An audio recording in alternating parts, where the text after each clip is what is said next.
Welcome back to the Student Physio podcast. So we've been away for a while. We've changed up the platform slightly, and this is our first recording on Riverside.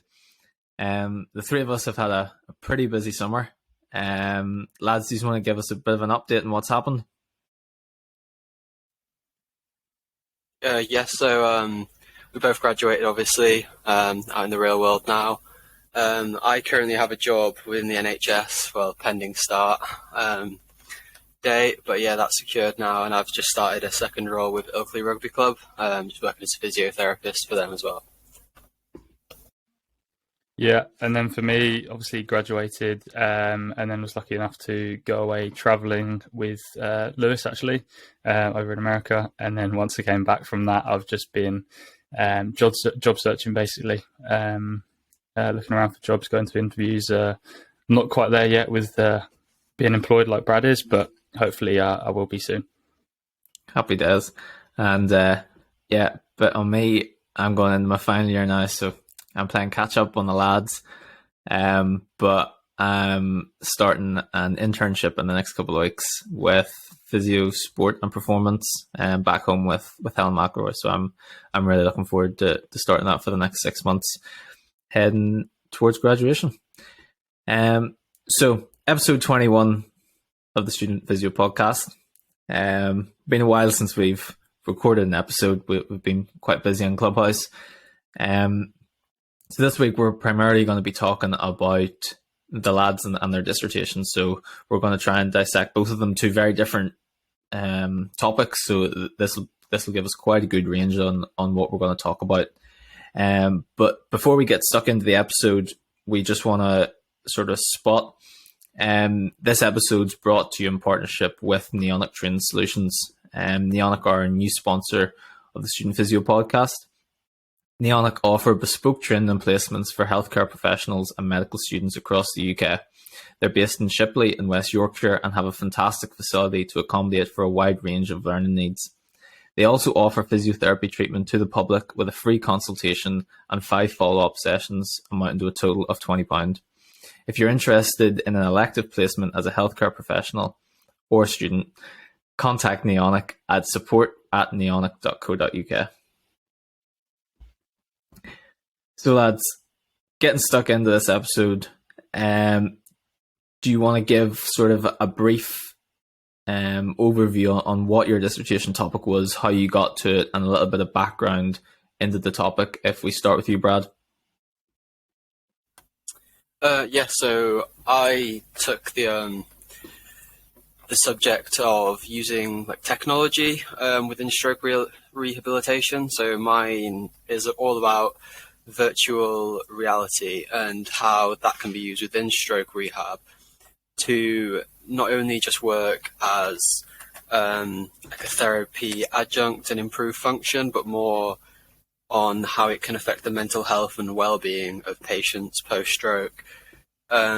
So there's a lot of use of virtual reality in a psychological rehab way, especially for PTSD, and a lot of coping strategies, but it hasn't really been ruled in for stroke. So I kind of took this opportunity to conduct a literature review looking at whether it did have a positive impact on a lot of different aspects of mental health and patients post-stroke. And so the kind of process that we undertake is that we kind of do a bit of a research proposal, first of all, before you get into final year, and then you get stuck into it in your final year. From that research proposal, where it's quite sort of background heavy, what sort of things do you find in your initial sort of research? Well, there was a few different studies that had looked at virtual reality with stroke, having quite a lot of different gradients of what they were covering. So I kind of knew there was going to be some sort of literature there. I wasn't 100% set on what my question would be, but I knew it would have some aspect of mental health and well-being, some aspect of virtual reality, and obviously it would be around stroke patients. But like you said, from my initial background searches, my question developed a lot. What I was looking at, my aims, they developed and changed a lot, and they developed to suit the literature that was out there. So I think that's one good tip straight off the back, that you need to be adaptable and you need to kind of change what you're doing to suit the literature. In terms of what was out there, I knew from 2012 they did quite a big systematic review on stroke care, and there was with virtual reality, sorry, and there was nothing on psychological interventions or how it affected patients psychologically. So I knew that I was really working in like the last 10 years of research. So following that up, I found quite a lot of different stuff on acute, chronic, subacute, and how they all played into each other. And just before I move on to Connor, I suppose the obvious question is, why specifically virtual reality? What was the interest behind choosing virtual reality as the sort of topic? So I think this originally stemmed from we visited a private practice called Motion Rehab, which is just in Leeds, with one of our university lecturers. And it kind of opened a new door in terms of stroke rehab for me, because we've kind of had all the traditional stuff that we'd been taught in lectures, but then I just saw how technology was being used in stroke rehab and how it was so effective, and it wasn't really readily available for everyone. So not everyone can afford to go to these private clinics that have all these up-to-date VR and robotics machines that can really enhance stroke rehab. So I kind of wanted to look into that and see how effective it was and what sort of benefits it did have, with another one of my interests, which is mental health. And then, Connor, coming to you, you've chosen a very different topic. Do you want to give us a bit of insight into what you chose and why you went down this path? Yeah, so probably the only similarity with Brad's is that I did a systematic literature review as well, but my title was Effectiveness of Musculoskeletal Screening Methods in Determining Injury Risk in Male Adolescent Football Players at Elite Level. So basically, I chose the title because it matches my ambition of working within sport. And it was a realization that I would be working with the younger age groups to start off with. So that kind of links to why I had the adolescent age group in there. So there was a few different topics that came up for me when we were doing our research proposal, like Lewis mentioned earlier, but this one kind of seemed to have the biggest demand with respect to the research when I was doing my scoping searches. And I guess personally, I feel that it's massively important that, you know, we try to reduce injury risk in adolescents and even younger than that, because children often don't know better of how to help themselves in terms of injury. And it's not typically a stage where young athletes are specialised in, and they might be in academies, things like this. And personally, injury was something that kind of held me back in football. I felt I probably wasn't good enough either, but so I feel like if we can help to reduce injury in other, you know, young people, it will give them the best opportunity to be out on the pitch and then give them the chance to, you know, really go as far as they can. So I guess that's probably the rationale for me choosing what I chose. So I suppose kind of the very crux of both topics is that, you know, if you're choosing something, choose something that you're interested in. You know, I remember sort of last year having the conversation of, you know, it's a really long process from April of one year right through to sort of May the following year.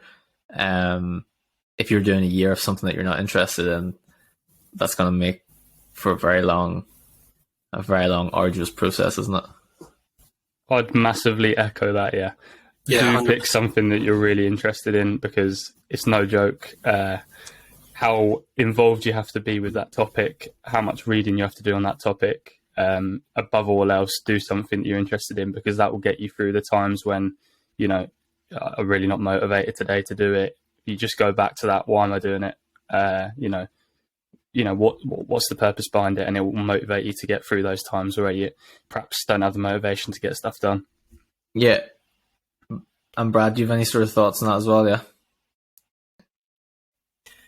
Yeah, I think like Connor said, there is a lot of reading to do, and you need to read your papers several times, and you're going through and rereading them and re-highlighting them and picking out different things. And for me, because I had an interest in the subject, when I was kind of getting my results and collating them, it was quite exciting. It was like, oh, this actually means something. I can talk to people about this because it actually interests me. But from some friends who were kind of struggling with the topic they've chosen and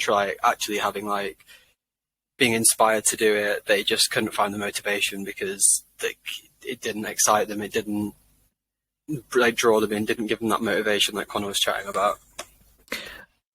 And I suppose before I get into a little bit more detail within the two topics, Connor, you're obviously in the process now of applying for jobs. Have you been able to come back and sort of draw back on the fact that you've done some research in the area that you're looking to actually work in and be able to reference that in your interviews? Yeah. So obviously with mine being the adolescent age group, that's really handy for working in the academy sort of setting. So I am using the fact that I did my dissertation on that sort of topic to the maximal amount in interviews, obviously. And I feel like it's really helped me to understand the research base behind musculoskeletal in that academy kind of age group, what is and what isn't effective a lot more.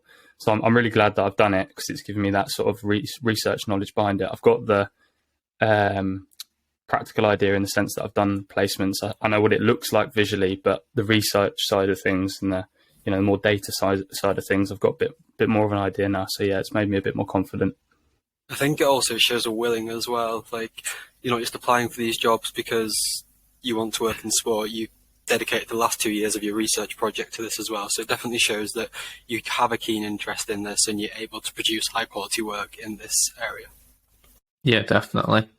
So, Connor, delving into yours in a little bit more detail, I think your topic's really interesting, largely because we did the podcast with Tom Hughes, and he's got published research on pre-season screening tools, and that kind of fits.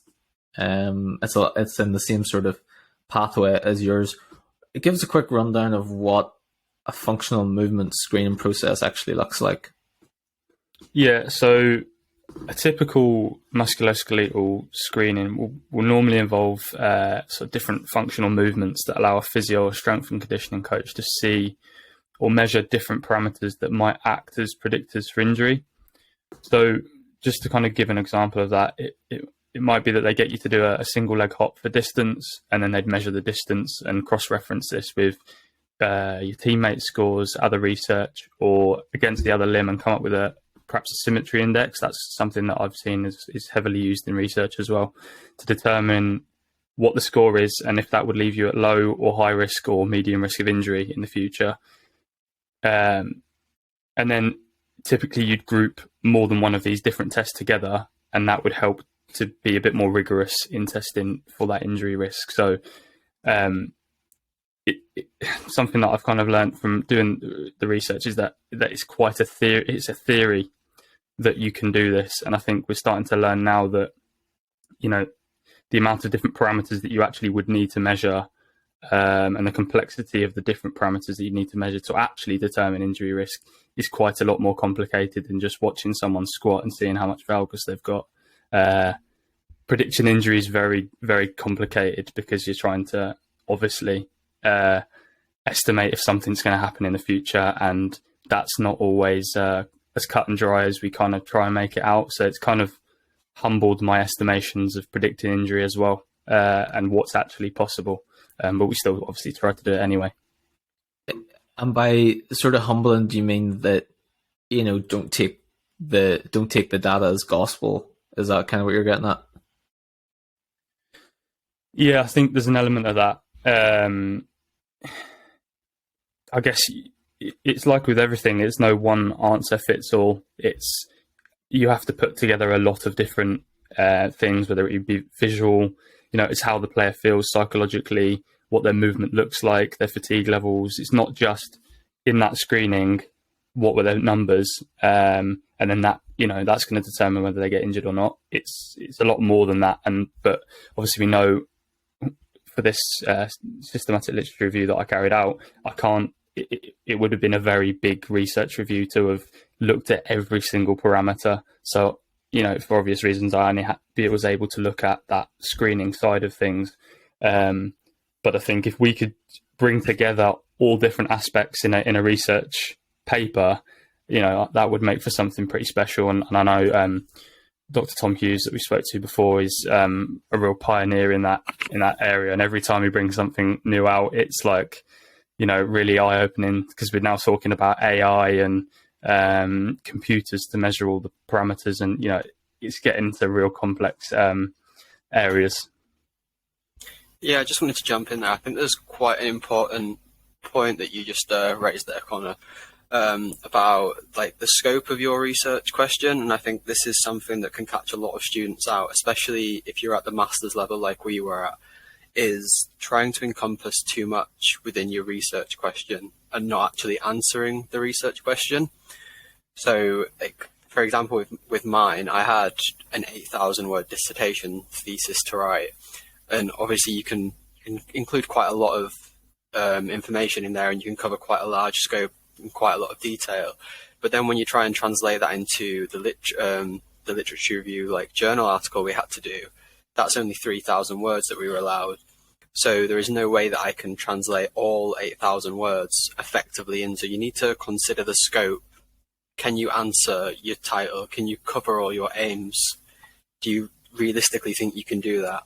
And I didn't, so I changed my title for my journal article, and rather than looking at all mental health and well-being, I just looked at symptoms of depression and other psychological impairment, because that was just a tiny aspect of my whole thesis, but it meant that I could comprehensively cover every single point that I wanted to, that was involved in that title and that was involved in the aims. So I think that's just a very good point to actually like reflect on and think, have I actually covered everything? Can I cover everything? Is there anything I'm missing here?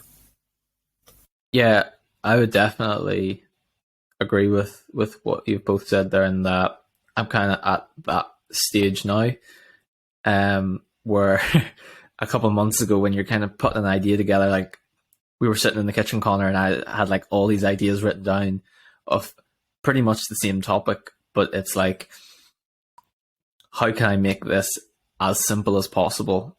You know, you think, oh, 8,000 words is a lot to write, but once you actually get in the nitty gritty of it, you know, they're going to be eaten up pretty quickly. And, you know, meetings that I've had with my supervisor have been largely around, you know, you've got a decent idea here. How can you make this as basic and as simple as possible? For me, you know, in terms of whenever it comes to narrowing searches down, you know, you just want such a small pool of what you're working with to make life as easy as possible for you. Yeah, it kind of goes the other way, doesn't it? So we're saying pick something that you're really, really interested in. You know, don't fall into the trap of just picking any topic, because you won't get enough words, you won't have enough to write about it, you won't be interested in it. But then if you do pick something you are really interested in, you have to almost hold yourself back or really refine the topic, because if you included everything you were really interested in, you know, it wouldn't be possible to meet the criteria of, you know, at the end of the day, someone's got to mark it and give you a score. You wouldn't be able to produce something that was good enough. So yeah, definitely echo what Brad and Lewis said there. You know, really refine it, get it down to a T, make sure that you're going to answer the question that you're asking. Don't make it too complicated that you can't get all the information into the amount of words that you're limited to. Yeah. So I suppose then, moving on a little bit, obviously both of you have done a systematic review. In terms of the methodology process that you both undertook, I read both journal articles and both are relatively similar, but there are a few differences. Brad, do you want to go through a little bit of the process that you went through in regards to your methodology? Yeah, so I initially carried out just some background searches. That was just to make sure there was sufficient evidence in the actual area, and you can kind of learn from these background searches. So like you have to write a background. So those initial searches can like help you find out. So like depression post-stroke was 31% of patients, which is like nearly a third. So that kind of just really spurred me on to know that I was kind of on the right lines. After you've kind of carried out your background searches, and while you're doing this, you need to be picking out keywords. So like for me, mental health, depression, stroke, virtual reality, they're all things that can like go into my different search terms, and you need to look at what relevant papers are using for their keywords. So it might be neurological rehab instead of stroke rehab, and that's why I'm not getting loads of papers come up when I'm searching. So it's good to actually look at what words and the phrases and the terminology that the other papers are using. You need to decide on some databases. So this can be through trial and error, whether you just keep searching on the different databases to see if there's anything relevant, or if you use like a guide, so for like healthcare ones. Then I kind of came to formulating my search terms. So I used the spider framework. A lot of people might be familiar with the PCOS one, but as I was looking at mental health, I knew it was going to be quite a lot of qualitative data. So I found some references working with my supervisor, and Cook et al. In 2012 found that if you are using qualitative data and you want to get more search results, then the spider search strategy could be better for you. So that's what I went ahead with. Then I had to formulate inclusion and exclusion criteria. These were constantly changing, by the way, so it's not like you need to set these at the start. I initially found it quite hard to set these because I didn't really know what the research was going to say. So for example, I wanted to do acute stroke and just focus solely on how it affects acute stroke, because I thought comparing it would be quite hard. But there wasn't enough research. There was only 2 papers, and I can't do a whole review on 2 papers, so I had to open it to all of stroke, and that had its own challenges. But I'll give you an example of an inclusion criteria or exclusion criteria, because I know some students can find it quite hard to come up with these. So one of mine was the studies had to contain a validated outcome measure that assessed depression or other psychological impairment. And that's my way of actually comparing and giving values to what I've been finding. So if I had the paper and it didn't actually have any outcome measures, all it's saying might be very relevant, but it's not actually giving me any results. So it was very hard to compare. So that's the sort of things you should be thinking for your inclusion criteria. What else? Oh, so whittling the papers down after your searches. So I'll just quickly go through that. So I initially had 403 papers. You need to remove your duplicates from there. This left me with 209. And then what I did was quickly read through all the titles. Is this title relevant to your search? If it is, include it. If it isn't, get rid. And if you're not sure, read the abstract. You need to read all the abstracts of the ones you included anyway. And then after you've done that process, I only had like 10 papers.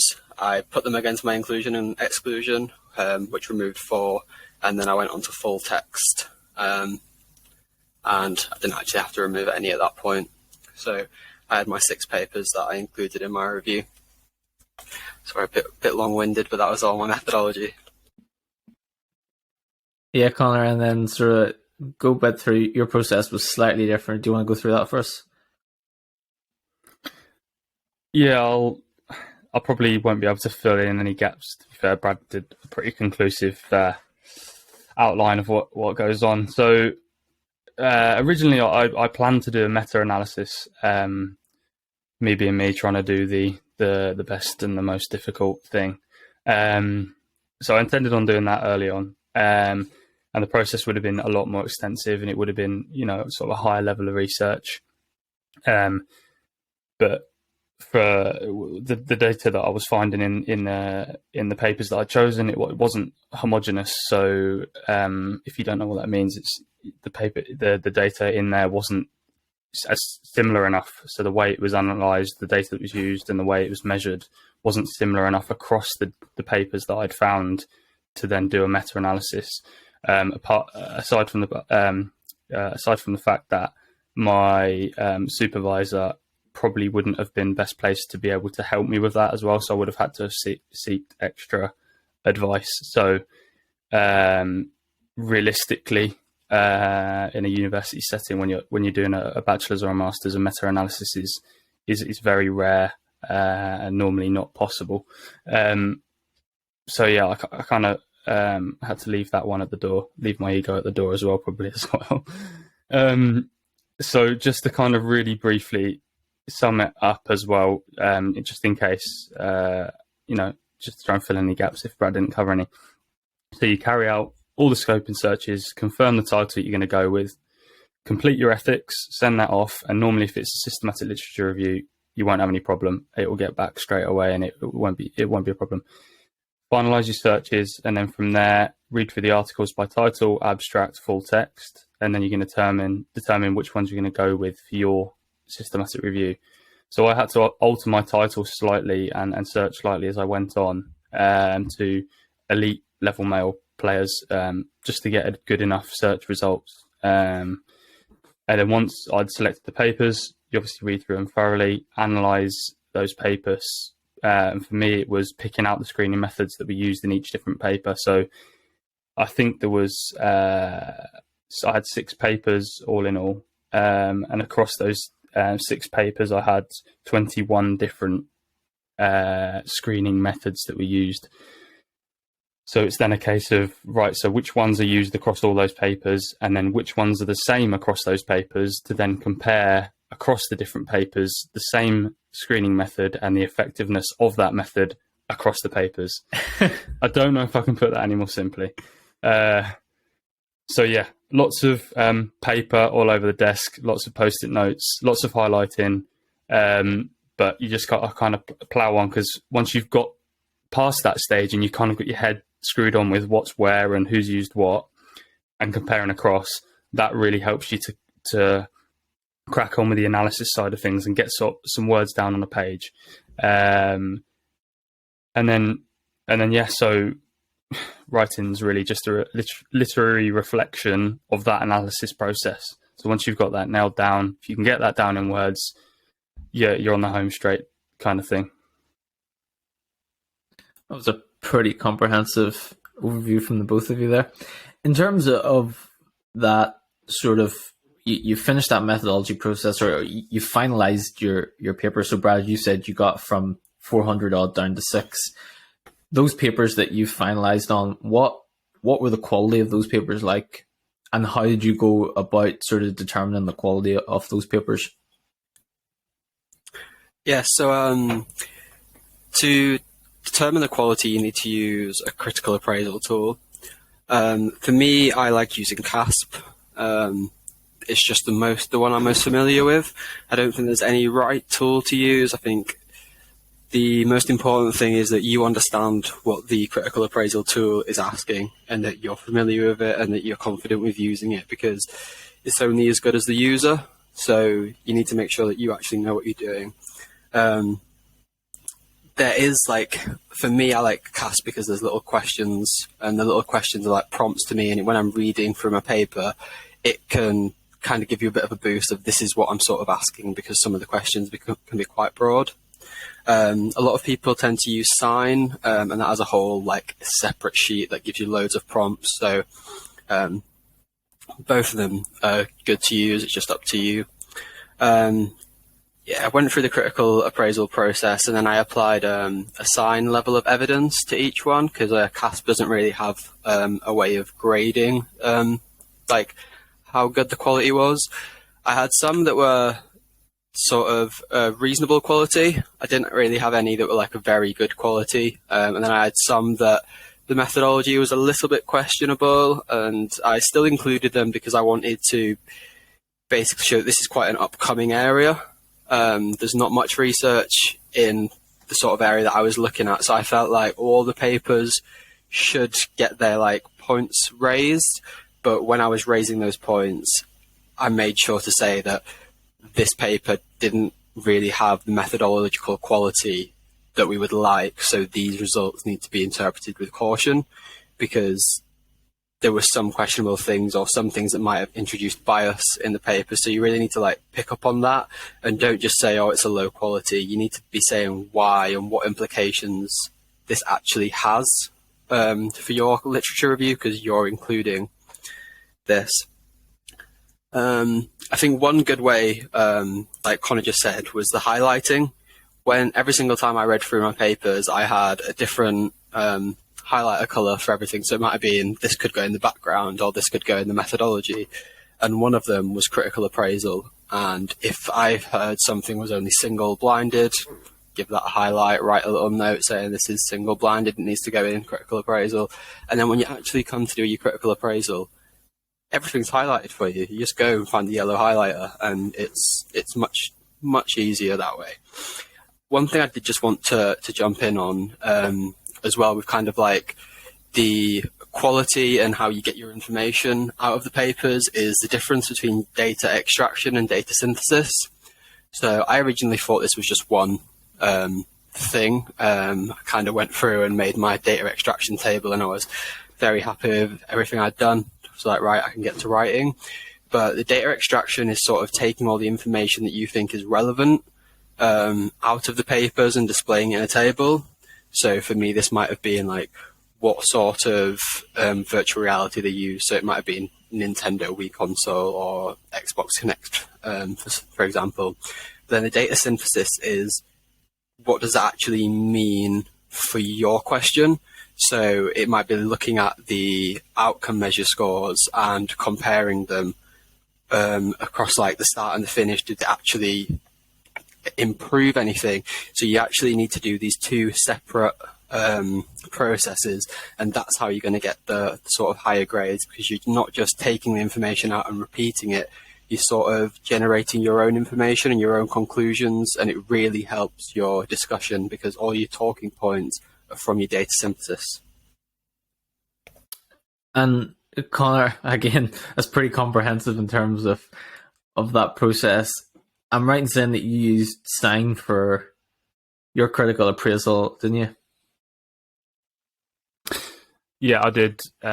Just personal preference, really. But a really good tip, I don't know how widely known this is about, but with the sign, I actually spotted that they have a study design algorithm. So if you're struggling to kind of identify what study design that paper is that you've got in front of you, if you use that algorithm, it will help you to kind of work your way through and identify the research methodology, so that when you're coming to label it and use the specific sign critical appraisal tool, it makes sure that you're using the right one. And if you use the wrong one, it can really send you down a bit of a path that you don't want to go down. So that kind of makes sure that you're picking the right algorithm. And once you've got the right critical appraisal type, say, for example, systematic review or RCT, then you can really delve into the paper and appraise it. This might take you a little bit of time because, like Brad said, once you've got that nailed on, that helps you to really appraise that paper, identify its strengths, identify its weaknesses, and give it an overall kind of level of quality.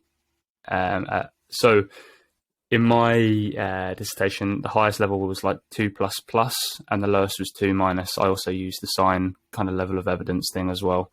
And at times it is quite difficult to assign that level, that number as well, because, you know, it's subjective. If I gave it to Lewis or Brad, they might put one above or below. So you just have to really make sure you've got that locked in, really read it, really make sure that you're appraising it well, and then just go with your gut instinct on what level you think it is. And then, like Brad then mentioned, you create in that table, that table there that Brad was talking about, the data extraction table, can be quite extensive. So you can have quite a few different columns on there.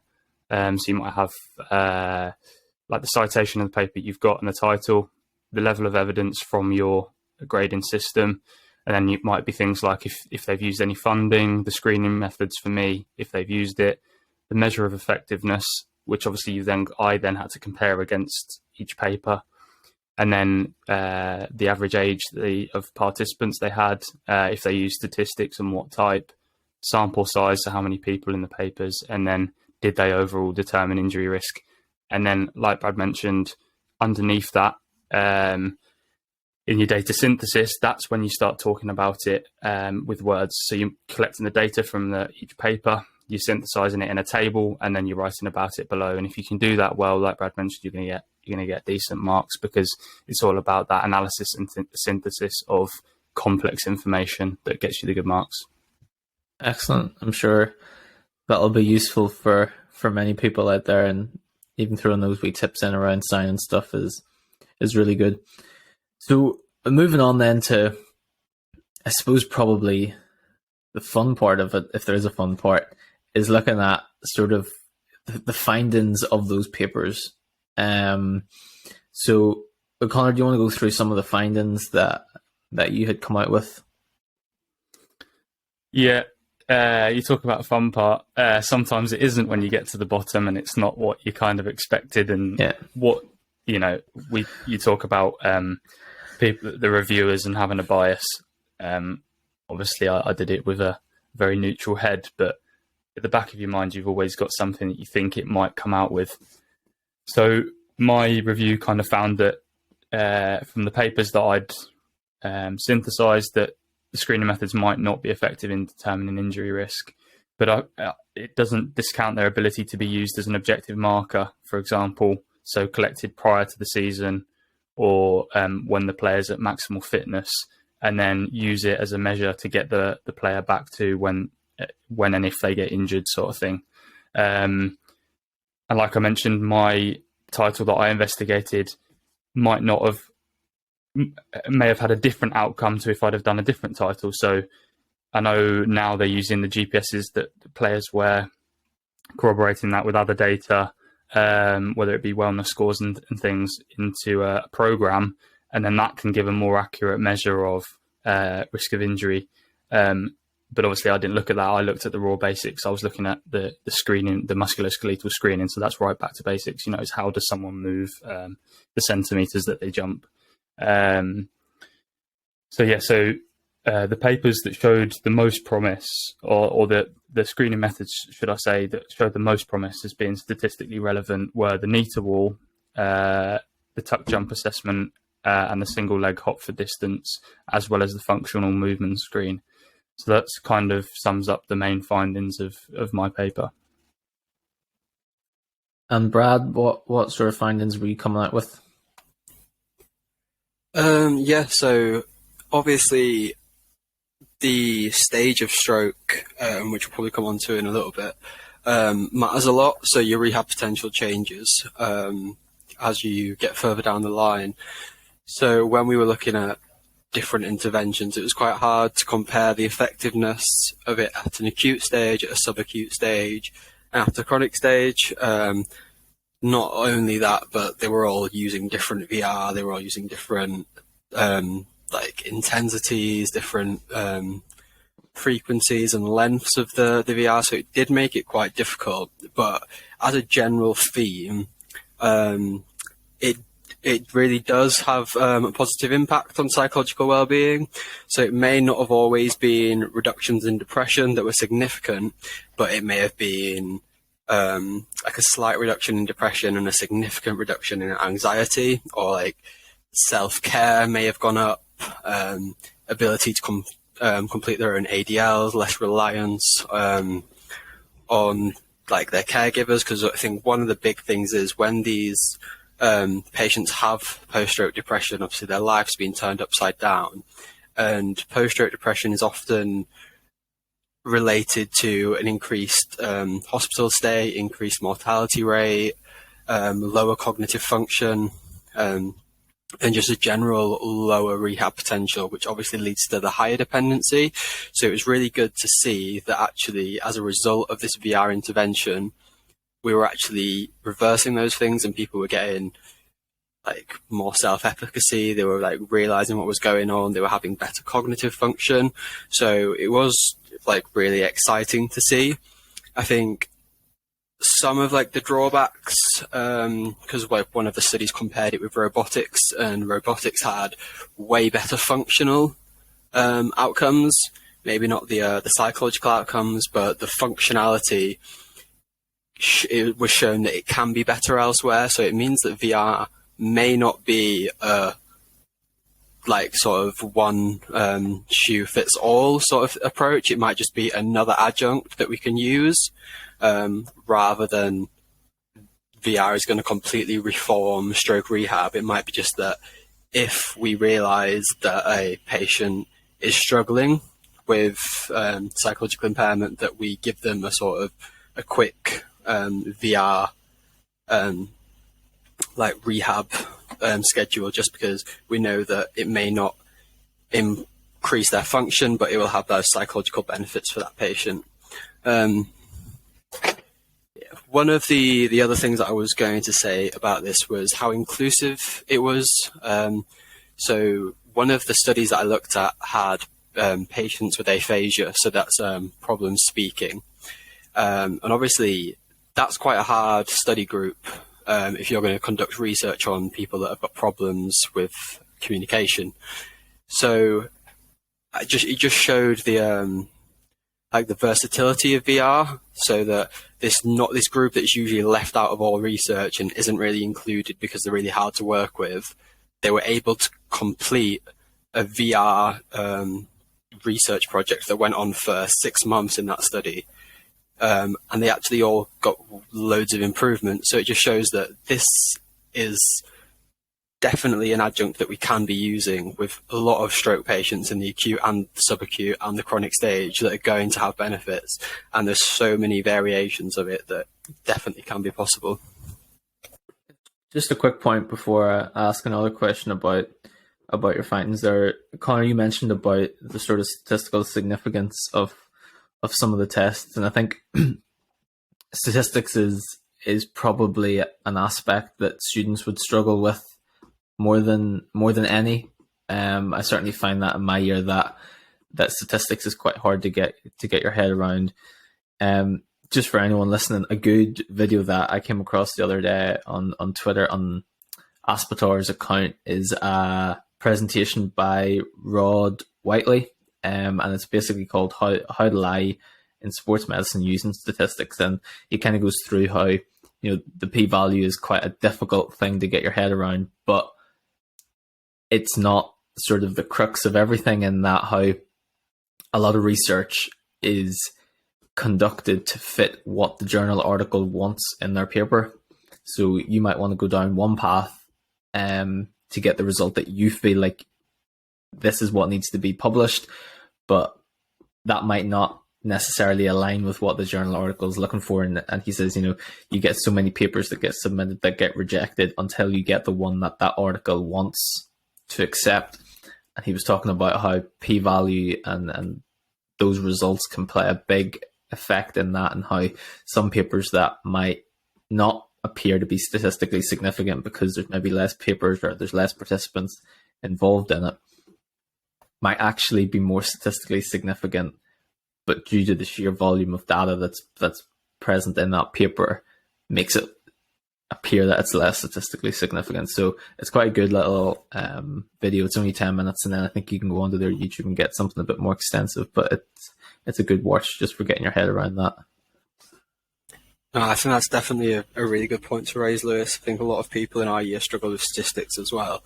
And you kind of raised the second point that echoed Connor there. So that like coming in with preconceptions. So obviously if these researchers can only get their paper published if it sort of meets the criteria for an article, there's obviously bias there.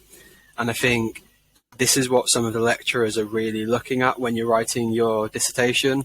They want you to come in and be absolutely neutral, sitting on the line, sitting on the fence, and looking at both sides.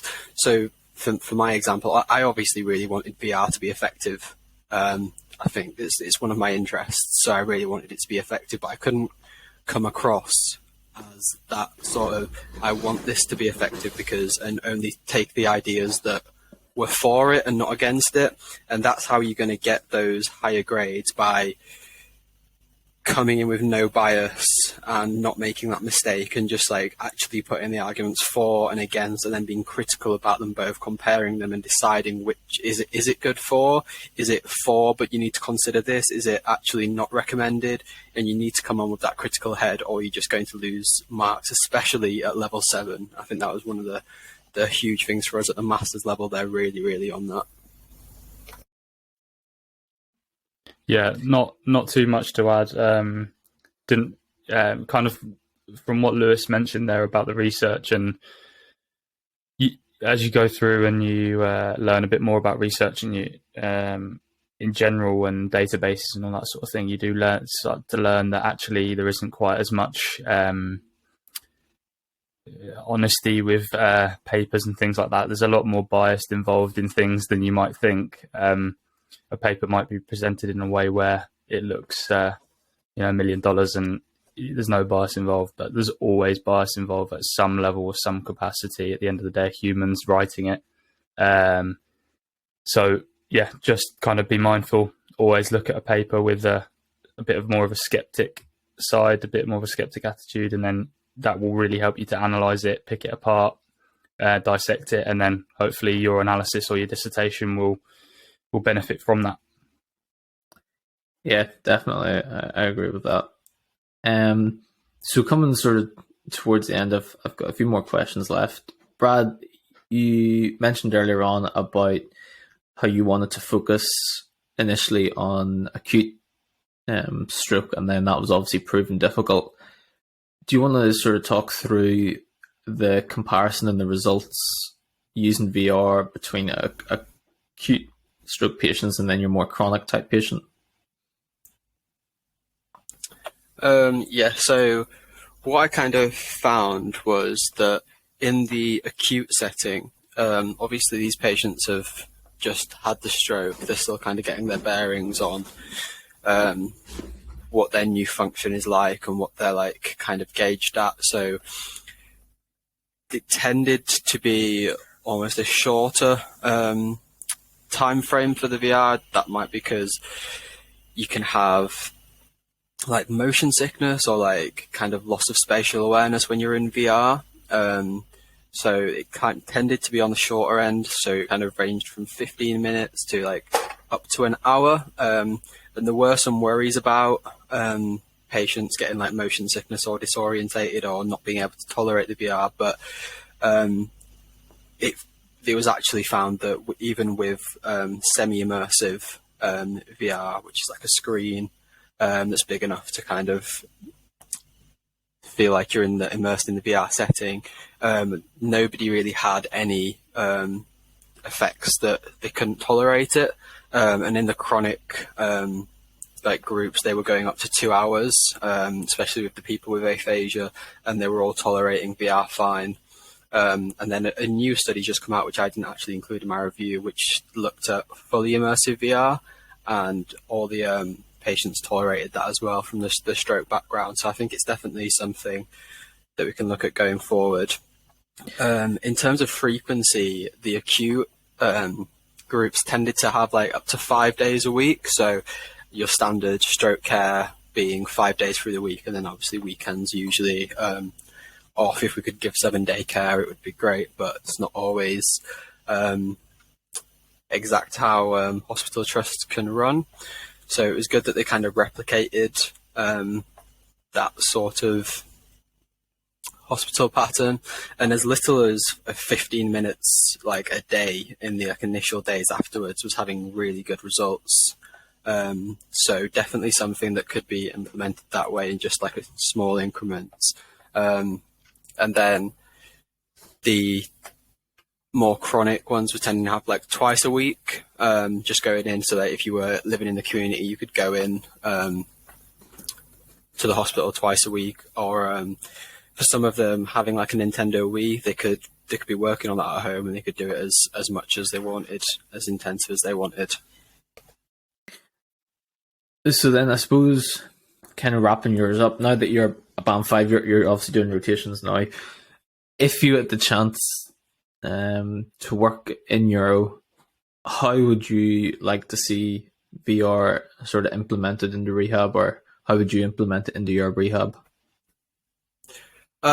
So just to echo what I said earlier, VR should be used alongside traditional therapy. It has great potential for decreasing the psychological impairment and offer some other improvements such as coordination, general function, and language, but it shouldn't completely replace traditional rehab. I think currently the drivers with stroke is very functional. So it's all about how quickly can we get them walking, can we get them standing, can we get them up? And we can often discharge somebody very quickly if they can walk or if we get to that walking stage. But that doesn't really leave any time for psychological sort of consideration. So I think one of the studies which I kind of looked at and thought that was a way that we could implement it compared to the other ones, which I didn't really think were economically going to work, was a nurse administered VR sort of option. And I know nurses are overrun as it is, but in the acute setting it was 15 minutes, 2 sessions a day, one in the AM, one in the PM. And if you sort of just employed one person who that was pretty much their job, delivering this VR therapy, no matter how many patients you have in the ward, 15 minutes a day, which could have such massive implications for their psychological health, their rehab sort of goals and how far they can get. Because if they're stuck in this depressive cycle, there's not much that is shown to actually improve that, and they can have extended hospital stays, increased mortality, bigger reliance. So if we can input something that's only half an hour a day, 15 minutes in the morning and 15 minutes in the afternoon, and it can have such a massive effect, I think that would be definitely something that we could use for the acute setting. In the chronic phase, I don't really think it's justifiable for hospitals to be able to offer a service what was kind of in these papers. I just don't think they've got the funds to sort of address all the needs for these chronic stroke patients. But a lot of the studies were using things like Nintendo Wii, Xbox Connect, and these are things that realistically aren't that much money. If you compare the price of a Nintendo Wii, which is going to be less than £100, to actual stroke rehab in a private setting, that's like 1 session, 1.5 sessions. So I think it's a long-term investment that could definitely have implications for stroke patients at home when they can use that self-rehab. They can do it as much as they want. And if the hospitals or a general stroke council could sort of create these stroke rehab packages on the games and all these different things that they were using in these studies, if they could make that available to the stroke patients, whether it was free or a slight charge, I think it would be massively financially relevant to do that, because it's stroke rehab brought to them, and it could really improve a lot of people's lives. Yeah, definitely. I definitely agree. And just the movement of technology into everyday life, it makes complete sense to implement it into rehab where we can. So Connor, kind of just come back to you, and you mentioned earlier on about sort of the lack of conclusiveness with functional screening in itself, and that there's just such a wide variety of screening initially, and then how you implement that tends to be quite sort of personal, that there isn't really that this is exactly what you do. And I granted that a lot of this is because the difficulty with it is prediction, and people are trying to work out what's the best way to predict it. But that lack of conclusiveness, do you think that lends itself to such a wide variety of tests in itself, and that if you went into one club, the functional screen that you would find there is probably going to be different to any other club around that? Why do you think that is? Yeah, it's a good question. I think it probably lends itself more to the complexity of the different movements that an athlete will complete in their sport, but also to the complexity of the number of different quantitative ways that we can measure the athlete, whether it be heart rate, distance jumped on one leg, or even how much relative valgus they have on a tuck jump. I think it's hard to draw conclusions on the athlete's risk of injury if you aren't sure what part of their body or what physical or psychological metric you need to measure. So yeah, that's probably what I'd have to say on that. Yeah. And then I suppose if you were going through a functional screening process with an athlete, knowing what you know, having done this piece of research, what things would you be sort of putting as your sort of, you must implement it, you should implement it, and then sort of lesser down? I think definitely being repeatable in the testing. So if you're doing a whole team, make sure that you doing them on the same day, or in the AM PM, or even doing them back-to-back days, so that the player that you're testing has got a similar amount of load applied to them. They've trained similar to the teammate. Making sure that any cues that you're giving to the player are similar. The equipment you use in the position in the equipment. If the player's doing a tuck jump, making sure it's on the same surface, making sure they've all got shoes and socks off if that's the way you're going to do it. Just make sure it's repeatable, because we know that sort of the reliability of the testing, like I've mentioned, isn't that great as it is.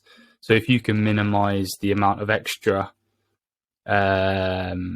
sort of involvement in terms of differences, make sure that it's completely repeatable on your part, then you've done everything you can to make sure that screening method that you're carrying out is repeatable as possible. So yeah. And so I suppose then, really, even if the actual validity of the testing isn't 100%, the fact that you're able to repeat that same test, whether that's pre-season, post-injury, midway season, just the fact that you can do it consistently and monitor the changes, that's the most important thing. Yeah, 100%. I'd agree with that. Yeah. Okay, brilliant. Lads, any last sort of remarks you want to make before we close this up? One thing I did just want to touch on was limitations. So you're going to be asked to comment on the limitations of your own literature review, and also comment on the limitations of the research that you've been looking at. So like for me, a VR intervention could only be single-blinded because the patient knows that they're doing VR. So that's like sort of things that, although single-blind might not be the best way that we can go, you need to understand that that's the only way they can do it. There isn't a way that you can put someone in a VR environment and them not know that they are in that VR environment, that they're not in the other study group. So you need to have that awareness of, although it's not ideal, there was no other way, and that holds less significance than just going, it was only single-blinded. Another thing that I found, which kind of comes on to Connor's chat about a meta-analysis, was the standardized outcome measures. Every single one of my papers had a different outcome measure. And I was looking at studies that were trying to compare if these two outcome measures could be compared against each other, even if they were both for depression, and there was just no correlation between the outcome measures. So although one outcome measure is saying that there's a reduction in depression, and then a different study has got a different outcome measure and they're saying there's no reduction, it made it a very difficult thing to compare. So I think for going forward, we need to just look at some sort of standardized outcome measures that will make research just so much easier, because everyone's using the same standardized outcome measures. And on that same standardized point, standardized time frames, this really caused me a lot of trouble, because I had two papers that both had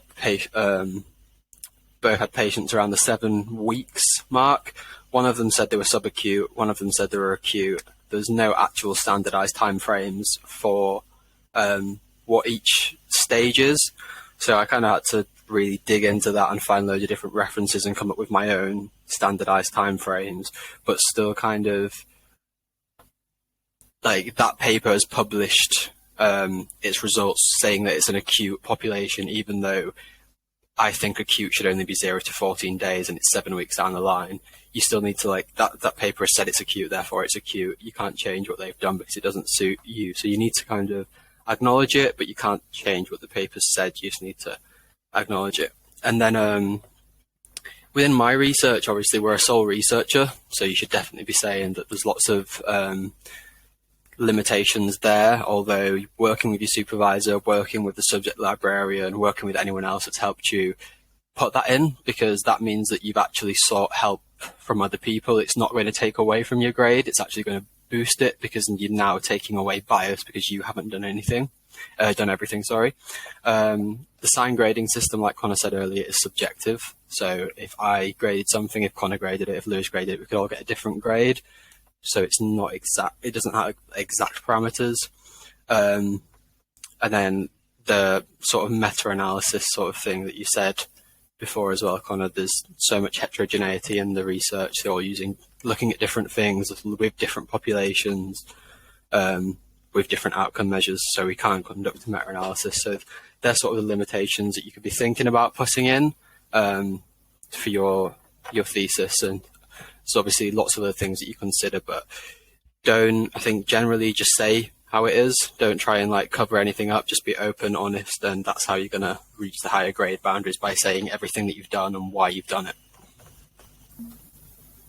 Yeah, and then some kind of broader pieces of advice for anyone who, you know, is going to be doing a dissertation soon or a thesis soon. Let the research guide the specific topic. If you know you've got an area of something you're really interested in, let the research dictate what specific topic you're going to do in that area. Don't force it. Otherwise it won't kind of come out as good as you want it to be, and it won't be as relevant to what's out there. And it sounds a bit cliche, but take breaks. You know, if you've been writing for a couple of hours, come away from it, you know, do something else, think about something else, and then come back to it. What comes back out on the page will be better for doing it, and it might not seem that, but obviously if you're on a roll and you're typing away, crack on. But if it's not coming out quite as quickly as it was, step away. Seek help if you're stuck. I'm sure whatever uni you're at, your lecturers are going to be more than happy to help. Your supervisor is going to be more than happy to help. You know, they've been through it before, so there's no sort of stupid question. Don't feel like there is. And then, yeah, like I mentioned again, so often something that I found personally was you spend so much time looking at that document when you're typing that your own words go blurry on the page. I think me and Brad spoke about this earlier. Yeah, definitely. Having time away and coming back and reading what you've written can really help with the quality of what you've written, making sense of what you've written. You know, obviously you'll be planning and things, but having time away, thinking about something and coming back to it and reading it will help you to unblur that. So yeah, there's just sort of a little bit of a personal touch. I'd just add to that as well. If you're fortunate enough to have somebody else that can read it, whether that's a friend, another student, you read mine, I'll read yours sort of thing, definitely do, because I know for me, I can write a sentence and I read that and it makes perfect sense, and then someone else can read it and be like, what are you on about? That sentence has no structure, it doesn't get to the point. But in my head, because I've got all the information about this subject in my head, that sentence makes full sense. But someone who doesn't have all the information, they haven't a clue what I'm on about. So I need to actually look at that again and make sure that I'm writing so that my reader can understand what I'm doing. Yeah, there's some brilliant tips of advice that I'm sure people out there would pay for. So they're getting it for free, so that's brilliant. We'll wrap it up there then. So that's episode 21 of the Student Physio podcast complete. You can like and subscribe on YouTube and listen to us on Spotify, Apple Podcasts, and Google Podcasts. Equally, you can follow us on all social media platforms at Physio Podcast 1. Thanks very much for listening, and bye for now.